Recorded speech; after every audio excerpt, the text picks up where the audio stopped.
تو آپ جتنے حضرات یہاں بیٹھے ہوئے ہیں، جتنے بھی دینی مدارس ہیں، تو آپ کی یہ ذاتی ذمہ داری ہے کہ ان مدارس سے آ کے پوچھیں آپ کی کیا مشکلات ہیں، آپ کے کیا مسائل ہیں، تو ان مسائل کو حل کرنے میں ان دینی مدارس کے ساتھ تعاون کریں، مدد کریں۔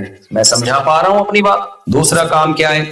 نبی نے فرمایا عالم، دوسرا سچ جس پہ رش کیا جائے، عالم جس کو اللہ نے علم دیا ہو اور وہ لوگوں کو خیر سکھاتا ہو۔ یہ بڑی زبردست بات ہے، خیر سکھاتا ہو، کیونکہ ہر عالم لوگوں کو خیر، بعض دفعہ عالم کا علم فتنے کا ذریعہ بن جاتا، اختلافی مسائل میں ہر وقت ٹانگیں چوڑی کرنا، ٹانگیں پتلی کرنا، یہاں ہاتھ ماننا، یہاں ہاتھ ماننا، زور سے آمین آہستہ، اس میں مناظرے پھڈے، اس سے اور کیا بھائی نہ عالم بندہ زیادہ اچھا، ایسی چیزوں میں الجھا دیا۔ بھائی یہ فروعی اختلافی مسائل حل ہو چکے ہیں، یہ چاروں مذاہب جو مدون ہوئے ہیں نا، امام شافعی کا فقہ، امام ابو حنیفہ کا فقہ، امام مالک کا، امام احمد حنبل کا، یہ اختلافی مسائل کی بیس پہ تو ہوا ہے۔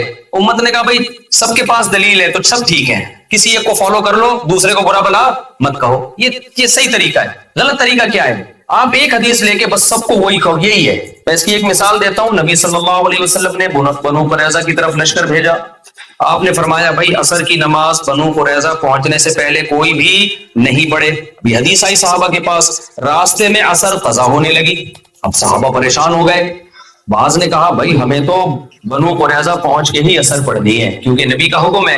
بعض نے کہا نہیں بھائی، نبی کا مطلب یہ تھوڑی تھا کہ قضا ہو جائے، نبی کو کیا علم تھا کہ نماز قضا ہو جائے گی، تو اس لیے ہم پڑھیں گے۔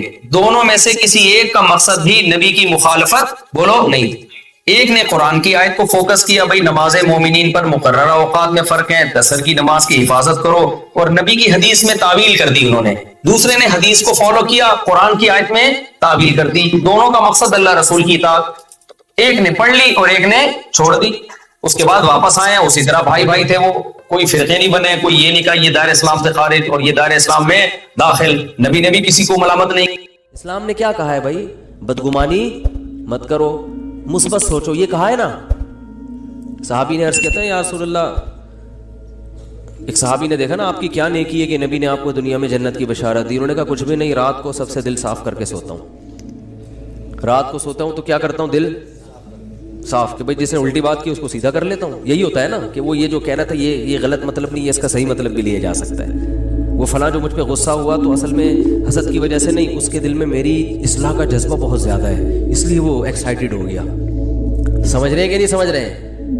دل صاف کر کے سونا یہ بہت بڑی نیکی ہے۔ تو وہ کتنا زبردست لفظ تبلیغ والے بولتے ہیں، پازیٹیو کوشش کرتے ہیں نا۔ آپ سوچو کہ بھائی بڑے کا ادب اس لیے کیا جائے کہ اس کی نیکیاں آپ سے زیادہ ہیں، اس کی زندگی زیادہ ہے تو اس کو زیادہ نیکیوں کا ٹائم ملا ہے، تو غالب یہی ہے کہ نیکیاں اس نے آپ سے زیادہ کی ہوں گی۔ چھوٹے پہ شفقت یہ سوچ کے کی جائے کہ اس کے گناہ آپ سے کم ہیں۔ کیا ہٹو بچوں مثال ہے یا نہیں بھائی؟ وہ ہم پتہ کیا کہہ رہے ہوتے ہیں، یہ چھوٹا ہے اس کو کیا پتا، میری نمازیں بھی اس سے زیادہ، میری زکاتیں بھی اس سے زیادہ، یہ تو بھی بچہ ہے کل کا، ابھی تو اس نے کوئی قربانی دی نہیں ہے، میں نے ماں باپ کی خدمت بھی اس سے زیادہ کی۔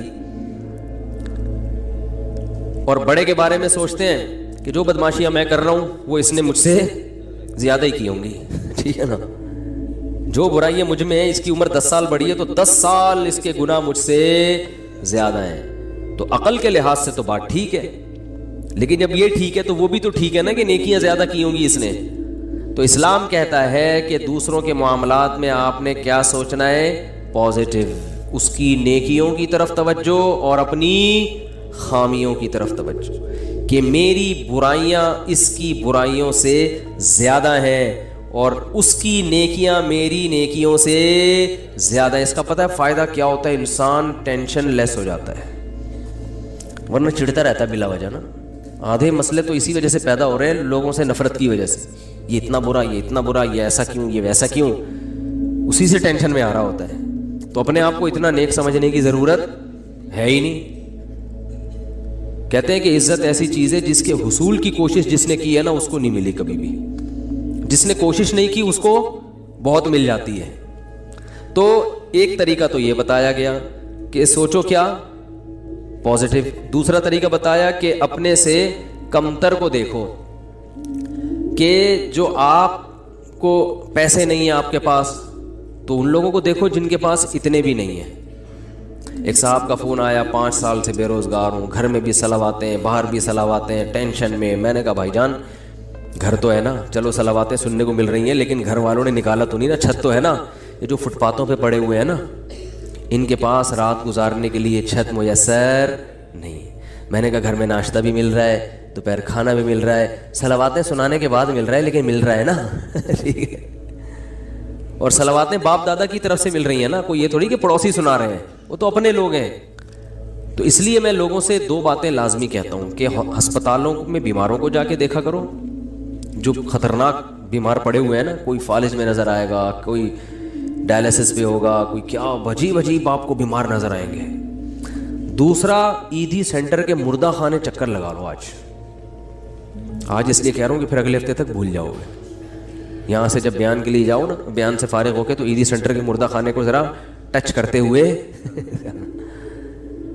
قبرستان میں تو اصل میں اس لیے عبرت نہیں ہو رہی, وہ مردہ تو نیچے چلا گیا نا, نظر تو آ نہیں رہا وہ. جب آپ عیدی سینٹر کے مردہ خانوں میں جاؤ گے تو بڑے بڑے فنٹر آپ کو برف کی سیلوں پہ لیٹے ہوئے نظر آئیں گے. بڑی امیدیں تھیں, ہم یہ کریں گے, ہم یوں کریں گے, ایسا کریں گے. فی الحال بحریہ ٹاؤن میں 3 پلاٹ تو لے لیے, ایک اور ہو جائے, طارق روڈ کی 2-4 دکانیں بھی ہو جائیں, ذرا آباد علاقہ ہے, اور دوسری شادی بھی ہو جائے. مفتی صاحب کے بہت سارے ہم نے بیانات سن لیے, اور پھر ایک سر دبائے گی, دوسری پاؤں دبائے گی. ٹھیک ہے نا.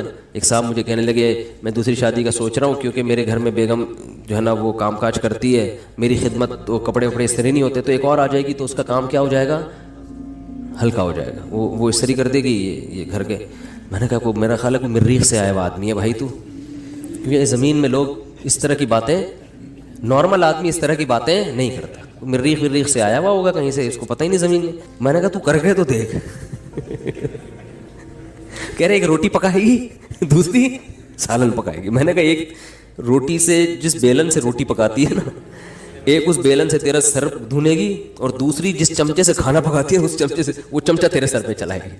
تو آپ کہتے ہو یا تو کبھی ترغیب دیتے ہو کبھی ڈراتے ہو.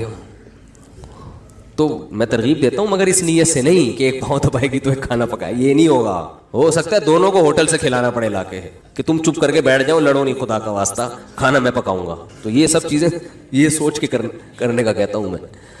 تو خیر, تو دو چیزیں, اور بھی بہت ساری چیزیں اس میں. بنیادی چیز کیا ہے, بیماروں کو دیکھو, معذوروں کو دیکھو. میں ایک واقعہ سنایا میں نے پچھلے ہفتے, پتہ نہیں یاد نہیں مجھے سنایا یا نہیں سنایا. ابھی میں سفر تھا میرا اسلام آباد میں, تو وہاں ہمارے ایک جاننے والے ملے. انہوں نے وہاں اسلام آباد میں ایک بہت بڑے تاجر ہیں, بہت بڑے تاجر ہیں, کروڑوں روپے کا بزنس ہے ان کا.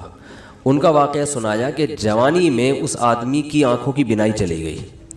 کوئی بیماری ہوئی ہے, بس ایک دم بینائی چلی, ہو جاتا ہے بعض دفعہ کوئی ایسا اٹیک ہو جاتا ہے. وہ بیچارہ علاج کرا کے تھک گیا, اس کی بینائی واپس نہیں آئی. تو انہوں نے بتایا کہ وہ ایک دن نیچے نا اسلام آباد میں وہ بنگلہ ہے اس کا جہاں وہ رہتا ہے, نیچے ایک شکر کندی بیچنے والے نہیں ہوتے, کندھے پہ رومال ہے, شکر کندی بیچ رہے, شکر کندی نہیں سوری, یہ جو بھٹا بیچ رہے ہوتے ہیں نا, دانے, مکئی کے دانے بیچ رہا تھا.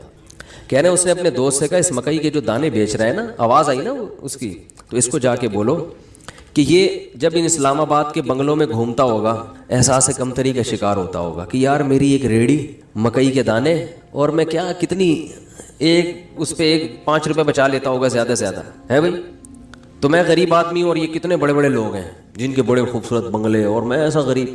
تو اس نے, جس کی آنکھوں کی بینائی چلی گئی نا, اس نے کہا اپنے دوست سے کہ اس کو جا کے بتاؤ کہ تو اپنی آنکھیں مجھے دے دے اور میرا بنگلہ لے لے, اور یہ بھٹے کی ریڑھی کس کو پکڑا دے, مجھے پکڑا دے, میں اس پہ راضی ہوں. یعنی اگر یہ قدرت میں ممکن ہے, بہت مشکل ہے بات سمجھانا. یعنی اس کو بتایا کہ اس کو سبق دلاؤ کہ احساس کمتری کا شکار ہونے کی تجھے ضرورت نہیں ہے, تو مجھ سے زیادہ مالدار ہے, میں اپنی پوری دولت بیچنے کے لیے تیار ہوں اگر مجھے کہیں سے بینائی میری واپس لوٹ آئے. یعنی اگر قدرت مجھے یہ آپشن دے کہ بھائی تو اس مکئی بیچنے والے کی جگہ ریڑھی میں صدائیں لگا رہا ہے, دھوتی پہن کے اور پھٹے پرانے کپڑے پہن کے گھوم رہا ہے, ہم تجھے اس کی جگہ لے آتے لیکن آنکھیں مل جائیں گی, اور اس کو بنگلے میں لا کے بٹھا دیتے لیکن آنکھیں اس سے چھین لیں گے.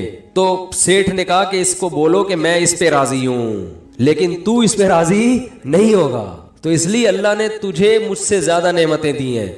تو بھائی شکر کرنا سیکھو اللہ کے بندو. آج ناشکری بہت ہو رہی ہے. ہمارے حضرت مفتی رشید احمد صاحب رحمہ اللہ تعالی بہت دفعہ یہ واقعہ سنا ہے, بس مختصر بتاؤں گا. 60 سال کی عمر تک انتہائی غربت میں وقت گزارا انہوں نے, انتہائی غربت. اور دارالعلوم کورنگی کے شیخ الحدیث تھے, جو سب سے بڑا عہدہ ہوتا ہے. یہ جو لوگ آج مولویوں کو صبح شام برا بلا کہتے ہیں نا, ان اکابر نے, ان مولویوں نے اس طرح پیٹ کاٹ کے دین کو بچایا ہے. سمجھ رہے ہو, پیٹ کاٹ کاٹ کے, اتنے بڑے بڑے عہدوں پہ بھی تنخواہیں نہیں ہیں, ایسے پیٹ کاٹ کے دین کو بچایا ہے. تو حضرت فرماتے ہیں کہ ہمارے پاس صبح ناشتے میں انڈا خریدنے کے پیسے نہیں ہوتے تھے, روزانہ دال. ایک دن ایک مہمان نے کہا کہ آپ کے جب بھی آؤ دال ہی پکی ہوئی ہوتی ہے. حضرت فرماتے ہیں ہم نے تو کبھی سوچا بھی نہیں تھا روزانہ دال کھاتے ہیں. اس نے کہا کہ روز دال پکی ہوئی ہوتی ہے. تو حضرت نے فرمایا, میں نے کہا حلال اتنا ہی ملتا ہے. حلال کیا ہے, اتنا ہی ملتا ہے. تو حضرت فرماتے ہیں اس کے بتانے سے ہمیں خیال آیا کہ واقعی ہم اتنے دنوں سے دال کھا رہے ہیں. آپ کہہ سکتے ہیں وہ غریب گھر میں پیدا ہوئے ہوں گے, ایسا نہیں ہے. ہمارے حضرت انڈیا کا جو پنجاب ہے نا, لدھیانہ, اس کے جو چودھری گھرانہ ہوتا ہے نا, بڑے وڈیرے, ان گھروں میں پیدا ہوئے تھے. والد صاحب ٹھیک ٹھاک مالدار تھے. گاؤں کے جو ہوتے ہیں نا بڑے وڈیرے, مدرسے میں آنے کے بعد کیا ہو گئے, کیونکہ مدرسے میں تو کوئی سورس آف انکم ہی نہیں, اتنی چھوٹی چھوٹی تنخواہیں مدرسے. اب تو پھر بھی تھوڑی سی بہتر ہوئی ہے, ورنہ ابھی بھی مدرسے کے ٹیچروں کی تنخواہیں بیچاروں کی ایسے ہی ہوتی ہے. اس لیے مدرسے کے علماء کے ساتھ تعاون کیا کریں. سمجھ رہے ہو کہ نہیں سمجھ رہے؟ لوگ دیکھتے ہیں بعض علماء کو بڑے لینڈ کروزر یہ وہ, ان کو دیکھ کے لوگوں کو دھوکہ آتا ہے. وہ سمجھتے ہیں سارے ایسے ہی ہوتے ہیں, ضرور تھوڑی سارے, وہ تو بیچارے چندے کو اللہ مال دے دیتا ہے بیچارے, زیادہ تر تو غریب ہی ہوتے ہیں اور مانگتے نہیں کسی سے. تو یہ عوام کی ذمہ داری ہے کہ وہ ان کے ساتھ تعاون کرے تاکہ وہ دین کے کام دل جمی کے ساتھ کر سکیں. لیکن وہ مانگتے نہیں کسی سے. اور جو مانگ رہے ہوتے ہیں وہ صحیح, وہ عالم جو بھیک مانگ رہے ہوتے ہیں نا لوگوں سے کبھی, اس سے وہ پھر وہ عالم نہیں ہوگا, اس کی تحقیق کرو. تو ہمارے دینی مدارس میں بہت سے علماء ہیں بیچارے دن رات تدریس میں لگے ہوئے ہیں, کبھی کسی کے سامنے اپنی حاجت پیش نہیں کرتے. تو ہمارے حضرت فرماتے ہیں کہ ان حالات میں جب میرے پاس انڈا خریدنے کے پیسے نہیں ہوتے تھے اور میں سال میں ایک مرتبہ اپنے شیخ کی زیارت کے لیے لاہور جایا کرتا تھا, تو وہ جو سال میں ایک مرتبہ ان کی خدمت میں جاتے تھے تو ہر مہینے تنخواہ سے تھوڑے تھوڑے پیسے بچا کے سال میں ایک مرتبہ اس قابل ہوتے تھے کہ بس یا ٹرین کا کرایہ جمع ہو جاتا تھا. لیکن آپ دیکھو اہل اللہ کی صحبت کی اہمیت کتنی تھی, کیونکہ اگر یہ صحبت نہ ملتی نا تو پھر غربت میں یہ توکل نہیں ہوتا. تو اپنے شیخ سے ملنے کے لیے جایا کرتے. ہمارے ہاں بزرگ ہوتے ہیں, اس لیے ہم بزرگوں کی زیارت کے بھی قائل ہیں. بعض لوگوں کے ہاں بزرگ کا سیٹ اپ ہی نہیں ہے, بزرگی کا سسٹم ہی ختم ہو گیا ان کے ہاں. تو جن کے ہاں ہوتا ہے ان کے ہاں یہ سارے سیٹ اپ ہوتے ہیں, ٹھیک ہے نا, کہ وہ اپنے بزرگوں کی زیارت بھی کرتے ہیں. بعض لوگوں نے ہر بزرگ میں اتنے کیڑے نکال لیے کہ معاشرے سے بزرگوں کو ہی کیا کر دیا ہے, بزرگی معاشرے سے شارٹ ہو گئے ہیں. ایسا نہیں ہوتا, ہر دور میں بزرگ ہول سیل کے حساب سے رہیں گے. تو خیر, تو حضرت فرمایا کرتے تھے اس کنڈیشن میں اپنے آپ کو دنیا کا سب سے بڑا سیٹ سمجھتا تھا. فرماتے ہیں کہ میں یہ حالات بیان کرتے ہوئے بھی ڈر لگ رہا ہے کہ ناشکری نہ ہو جائے. پھر اللہ نے 60 سال کی عمر کے بعد حضرت کو بہت پیسہ دیا, پھر اسٹائل ہی چینج ہو گیا تھا حضرت کا. بھائی جب اللہ نے غریب رکھا ہے تو غریبوں کی طرح, جب پیسہ آیا تو پھر وہ حدیث ان اللہ یحب ان یرا اثر نعمتہ علی عبدہ, اللہ چاہتے ہیں کہ جب اللہ نے کسی کو نعمت دی ہو. صحیح بخاری کی حدیث ہے کہ ایک صحابی کو دیکھا پراگندہ حال, پوچھا کیا تمہارے پاس پیسہ نہیں ہے؟ فرمایا ہاں. تو فرمایا کہ نظر کیوں نہیں آ رہا؟ تو امیر آدمی کی سواری, امیر آدمی کا گھر, امیر آدمی کا لباس اور امیر آدمی کی خوراک, ان 4 چیزوں سے پیسہ جھلکنا چاہیے. سمجھتے ہو کہ نہیں سمجھتے؟ اگر آپ کو اللہ نے خوب پیسہ دیا ہے اور ہونڈا 50 رکھی ہوئی ہے آپ نے اور اس پہ گیس لگوائی ہوئی ہے, تو یہ نعمت کی ناقدری ہے, یہ سادگی نہیں ہے. اگر آپ کو پاس ٹھیک ٹھاک پیسہ ہے اور آپ لنڈے کی پینٹیں پہن کے گھوم رہے ہو تو یہ نعمت کی ناشکری. کھانے کے لیے آپ کے پاس ٹھیک ٹھاک پیسہ ہے اور آپ انڈے والا برگر تلاش کرتے ہو, یا تو پسند ہی انڈے والا ہو تو ایک الگ بات ہے, پیسہ ہو پھر بھی انڈے والا برگر کھا رہے ہو, تو یہ قناعت نہیں ہے, یہ سادگی نہیں ہے, یہ کنجوسی ہے, کنجوسی. It is called کنجوسی. اگر آپ کے پاس پیسہ ہے اور آپ بیگم کو بھی ہر وقت کیلکولیشن کر کے نا اس کو حساب لیتے رہتے ہو کہ کتنے انڈے کھائے آج تو نے, بعض لوگ ایسے بھی ہیں کمبخت، بالکل ہی پاگلوں کی طرح زندگی ایک عذاب بن ڈالا ہوا ہے بچوں کو اپنے. ایک خاتون نے بتایا کہ میری سانس نگرانی کر رہی ہے، 2 روٹی کے بعد تیسری کا حساب ہوتا ہے، 2 کے بعد تیسری پکنا کیا ہے؟ منع ہے. اگر غربت ہے تو بھائی پھر تو اللہ کا بس یہی پھر نعمت ہے اللہ کی، یہ شکر کرو مل تو رہا ہے. لیکن اگر پیسہ دیا ہے تو حدیث میں آتا ہے اللہ یہ چاہتے ہیں کہ وہ نعمت کے اثرات بولو بھائی نظر آئیں. ہاں فخر نہ ہو، غریبوں کو نیچا دکھانے کے لیے نہیں کہ وہاں جا کے کالر اونچر کر کے دکھا رہا ہے میری گھڑی دیکھو میری بھی گھڑی ہے، ٹھیک ہے نا، میرا لباس اور میرے پیسے، یہ نیچ دکھانے کے لیے تو یہ تو حرام ہو جائے گا، فخر کے لیے حرام ہے. اور اس سے اترائے نہیں آدمی، یہ سمجھے اللہ کی طرف سے بھیک ملی ہوئی ہے، اچھے کپڑے پہن لیے بھائی اللہ نے دیا نا.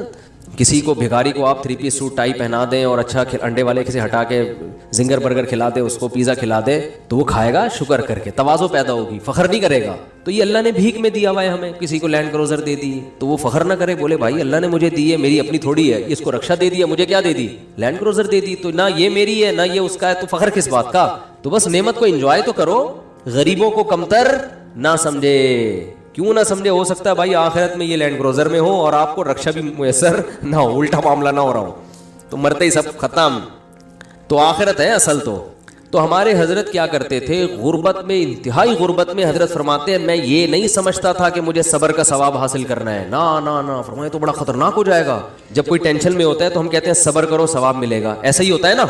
تو حضرت فرماتے ہیں اس غربت میں یہ نہیں سوچتا تھا کہ میں صبر کروں گا تو ثواب ملے گا. فرمایا نہ، مجھے تو لگتا تھا اگر میں نے یہ سوچا کہ میں صبر کروں گا تو یہ تو گناہ ملے گا، کیونکہ صبر تو مصیبتوں پر ہوتا ہے، تو اللہ نے مجھے مصیبت میں رکھا بھی نہیں تو صبر کس بات کا. تو فرماتے تھے میں یہ سوچتا تھا کہ میرے اللہ کا اتنا فضل، وہ میرا 2 وقت روٹی مجھے دے دیتا ہے، 2 وقت کی روٹی مجھے بولو بھائی مل جاتی. فرماتے ہیں میرا گھر بھی ذرا غریب علاقے میں تھا، دور تھوڑا لوگوں سے.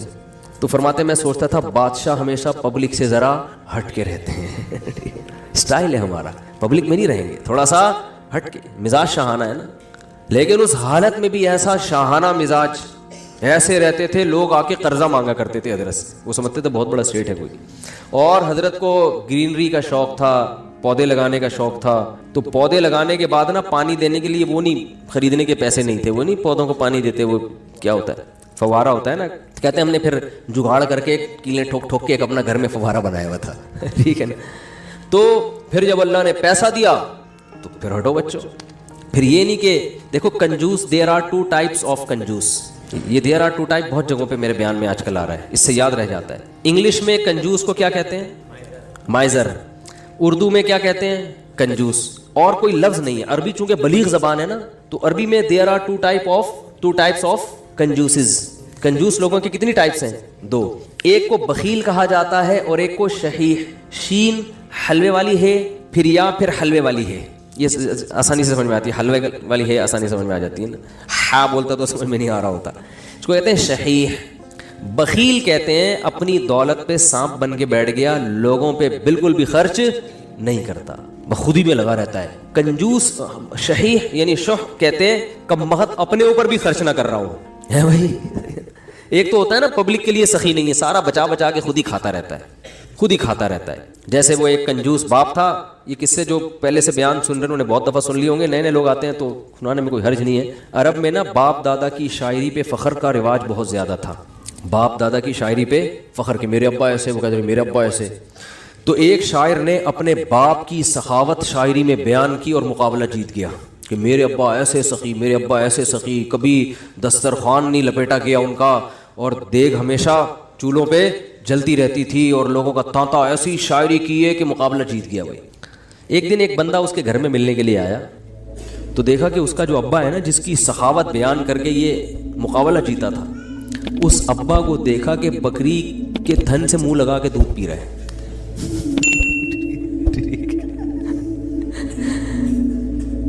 اس نے بولا یار یہ آپ کے ابا کیا کر رہے ہیں؟ اس نے کہا اصل میں ابا میرے جو ہے نا، یہ جب گلاس میں دودھ نکالیں گے تو دھار کی آواز سن کے بچے آ جائیں گے دودھ مانگنے، اپنے ہی بچے ابا کے، دوسرے بھائی ہیں ان کے. تو میرے ابا کو یہ پسند نہیں ہے کہ یہ دودھ بچے پئیں، اس لیے بچوں کو آواز نہ جائے تو ڈائریکٹ تھنوں سے دودھ لگا کے پئیں. کہہ رہے یہ وہ ابا ہیں جن کی سخاوت بیان کر کے میں نے مقابلہ جیتا ہے. لیکن یہ ابا بخیل تھا، شحیح نہیں تھا. اپنے اوپر تو خرچ کر رہا ہے نا کہ چلو بچوں پہ نہیں کھلا رہا, کم بخت خود ہی پی رہا ہے سارا دودھ. وہ دیسی گھی والا بھی سنانا پڑے گا یار, کیا کرے یار. وہ ایک کنجوس, جلدی جلدی سناؤں گا, جو کئی دفعہ لوگوں نے سنا وہ پھر بور ہو جاتے ہیں. ایک کنجوس دیسی گھی لے کر آیا, ڈبہ لے کر آیا, تو بچوں سے کہا کہ اس کو کھولنا نہیں ہے, ڈبے سے لگا لگا کے کھاؤ نا, کیونکہ باہر بھی چکنائی ہوتی ہے نا. جب یہ ڈبہ بالکل چکنائی ختم ہو جائے گی نا, پھر ڈبہ کھلے گا اندر سے. اسی دوران اس کا سفر ہوا تو اس نے اس خطرے سے کہ ڈبہ بچے کھول نہ لے, الماری میں لاکر میں ڈبہ بند کر کے چلا گیا. 1 مہینے بعد آیا, بچوں سے پوچھا دیسی گھی تو نہیں, ڈبہ تو نہیں کھولا؟ نہیں ابا. پھر کیا کرتے تھے؟ ابو الماری سے روٹی لگا لگا کے کھاتے تھے. ایک تھپڑ مارا ان کو, کہہ رہے کم بہت کچھ دن گھی کے بغیر صبر نہیں کر سکتے. اٹ از کالڈ کنجوس. یہ صحیح نہیں ہے, کیونکہ خود تو استعمال کرے گا نا, چپ چپ کے کھائے گا. تو وہ بھی جو بکری کے تھنوں سے منہ لگا کے دودھ پی رہا ہے, کم از کم خود تو پی رہا ہے نا. اور کنجوس کی جو سپرلیٹو ڈگری ہے وہ یہ ہے کہ خود بھی نہ پیے کہ دودھ کم نہ ہو جائے. تھنوں میں دودھ جمع ہوتے وہ نے دے رہا ہے یار کہیں کم نہ ہو جائے, پھر 2 قطرے نکالے کہیں سوکھ نہ جائے, بس اتنا.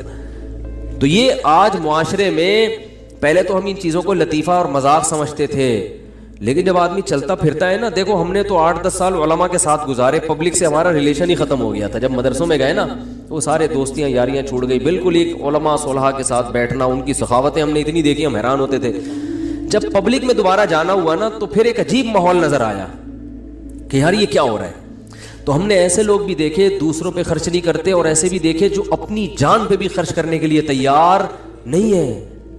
بچاؤ بچاؤ بچاؤ بچاؤ. بھائی تو خرید لے گاڑی یار, کیا جا رہا ہے, اچھی گاڑی میں گھوم لے بھائی. تو اچھے لوگ بھی ملتے ہیں. ایک صاحب کا وزن ذرا زیادہ تھا, وہ گاڑی میں 2 سیٹیں بک کراتے تھے جب بھی بس میں جانا ہوتا نا.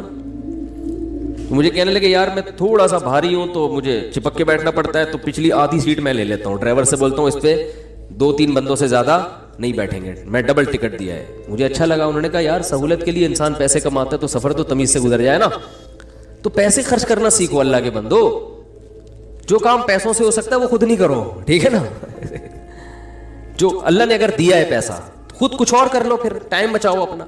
تو میری عادت پتہ ہے کیا ہے, میرے پاس اگر پیسے ہوتے ہیں تو میں اپنا ٹائم کو بچانے کی بڑی فکر کرتا ہوں. ابھی گاڑی پنچر تھی, پنچر بھی نہیں ہوا کم تھی, تو میں نے کسی سے کہا یار تو ڈلوا کے لے آ. میرے دل میں سوچا اس کو زیادہ پیسے دے دوں گا میں, جتنا ان کے بنتے ہیں تھوڑے سے کیا ہو جائیں گے, کہ یہ کام بھی انہیں سے لے لو یار, اپنا ٹائم میں کسی اور چیز میں لگا لو, ٹھیک ہے نا. اگر ہیں اللہ نے دی ہیں, بعض دفعہ ہوتے ہیں بعض دفعہ نہیں بھی ہوتے ہیں. آدمی خود ہی دھکا لگا کے بائک کو گھسیٹ کے لے جا رہا ہوتا ہے تو وہ بھی ٹھیک ہے. تو جب ہوں تو الگ حکم ہے, جس دن جیب میں نہیں ہے تو پھر الگ حکم ہے.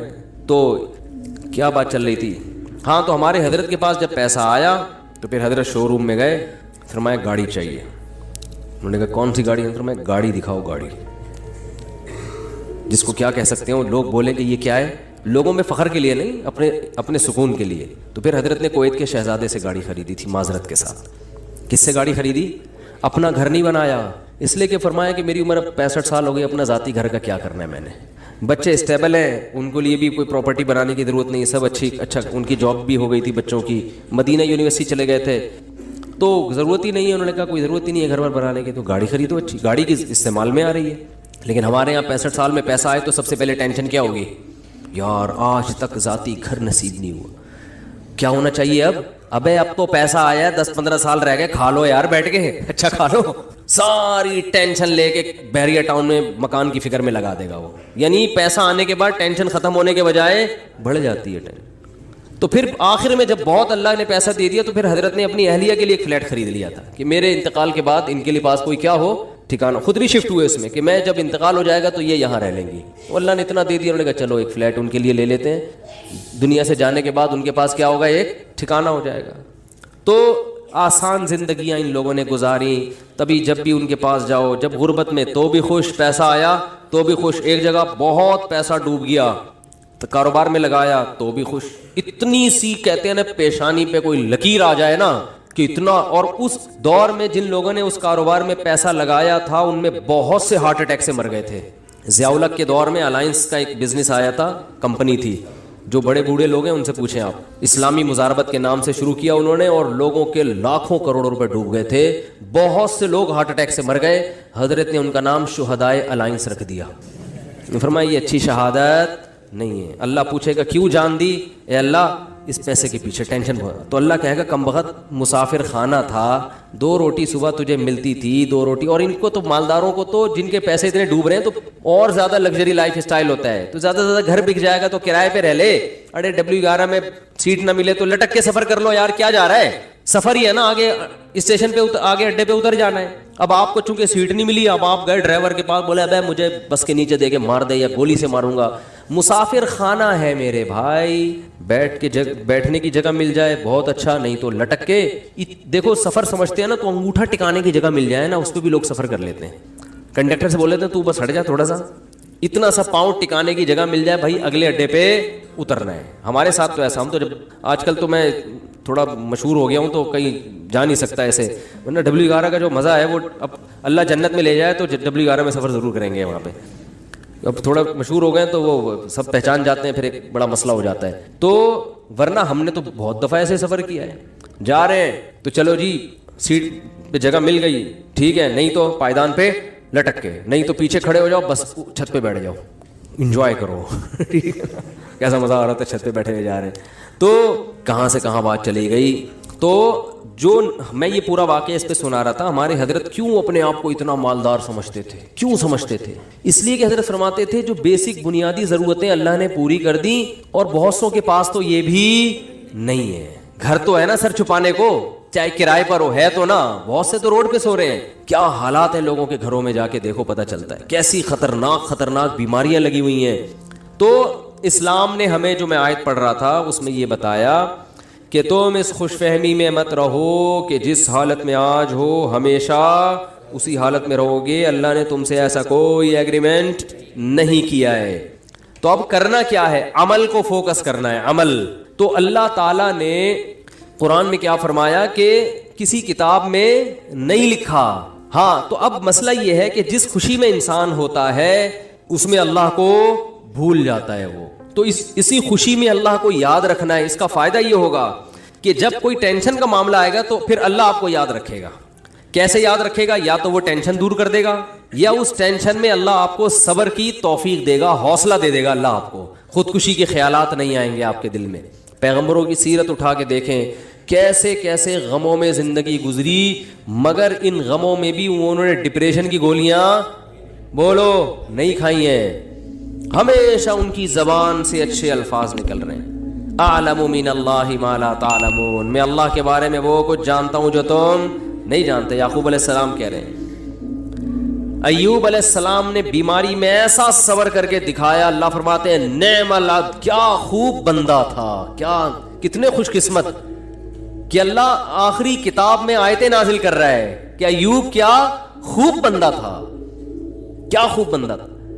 دیکھو ایوب علیہ السلام بیماریوں میں, اگر بیماریوں میں زندگی نہ گزری ہوتی تو اتنے خوبصورت الفاظ ان کے لیے آخری کتاب میں نازل ہوتے. فرض کر لو صحت میں زندگی گزر گئی ہوتی تو گزر تو گئی نا, ختم. اب بیماری میں گزری ہو یا صحت میں, جو چیز جو پاسٹ بن گیا وہ اچھا ہو برا ہو, اب اس سے انسان کو کوئی سروکار نہیں ہوتا. جو گزر گئی ختم. تو صحت میں زندگی گزرتی اتنا انعام نہ ملتا. اللہ فرماتے ہیں نعم العبد, کیا خوب بندہ تھا. اور اللہ نے ایوب علیہ السلام کی زوجہ کی بھی تعریف کی بہت زیادہ. ایوب علیہ السلام جب بہت شدید بیمار تھے نا, تو عام طور پر کیا ہوتا ہے, بیگم صاحبہ خدمت کرتی ہے, میرے میاں کیا ہو گئے, بیمار ہو گئے, کوئی بات نہیں, 1 دن خدمت 2 دن خدمت, اس کے بعد کہے گی بھائی جان چھڑاؤ, میری کیا ہو گئی ہے, بولو نا شادی ہو گئی ہے. آج کل مارکیٹ میں جو میرا بیان خواتین سن رہی ہیں ان کے علاوہ کی بات کر رہا ہوں, ان کے ساتھ یہی مسئلہ ہو رہا ہے کہ میاں بے روزگار ہو گیا, بیمار ہو گیا, تو اب بھائی جب شریک حیات کا مطلب کیا ہوتا ہے, زندگی بھر آپ کے ساتھ شریک. نکاح میں اور زنا میں تو یہی فرق ہے نا بنیادی. شریک حیات کا مطلب یہ ہے کیا, خوشی اور غم میں آپ کے ساتھ, آپ بھی اس کے ساتھ. دیکھو شادی سے پہلے کوئی فالٹ سامنے آ گیا, نہیں کرو شادی, آپ کو اختیار ہے. جو فالٹ شادی کے بعد پیدا ہو رہا ہے وہ تو پھر آپ کی قسمت ہے نا. ارے عورت کی شادی ہوئی میاں سے, اگلے دن ایکسیڈنٹ ہوا, لنگڑا ہو گیا, تو اب ہو گیا, وہ قسمت ہے, برداشت کرو, کیا کیا ہے, ٹھیک ہے نا. یار سمجھ میں نہیں آ رہی بات. دیکھو ایک آدمی نے نکاح کا پیغام بھیجا, پہلے سے پاؤں سے معذور تھا, تو عورت لڑکی والوں نے اس بیس پہ ریجیکٹ کر دیا. ان کا حق ہے, کر سکتے ہیں, لیکن بالکل صحیح فٹ فاٹ رخصتی بھی ہو گئی. اگلے دن خوشی میں بائک میلیاں لگاتا ہوا جا رہا ہے کہ میری شادی ہو گئی اور رخصتی بھی ہو گئی. ہو سکتا ہے گرے, ٹانگ کی ہڈی ٹوٹ گئی. اب یہ تھوڑی کہ عورت کھلا لے کے بھاگ گیا کہ میری تو لنگڑے سے شادی ہوئی ہے. شادی ہو کے لنگڑا ہوا ہے, لنگڑے سے شادی نہیں. سر آپ کی شادی ہوئی, پہلے سے پتہ چلا بیگم کے ساتھ یہ مسائل ہیں, نہ کرو شادی بھیا. آپ کس نے کہا ہے؟ صحیح تھی, نکاح کے بعد بیماری ہو گئی, ٹھیک ہے نا, کوئی مسئلہ کھڑا ہو گیا, تو اب عزت دار آدمی اس بیس پہ ڈیورس نہیں دیتا, بلکہ دعائیں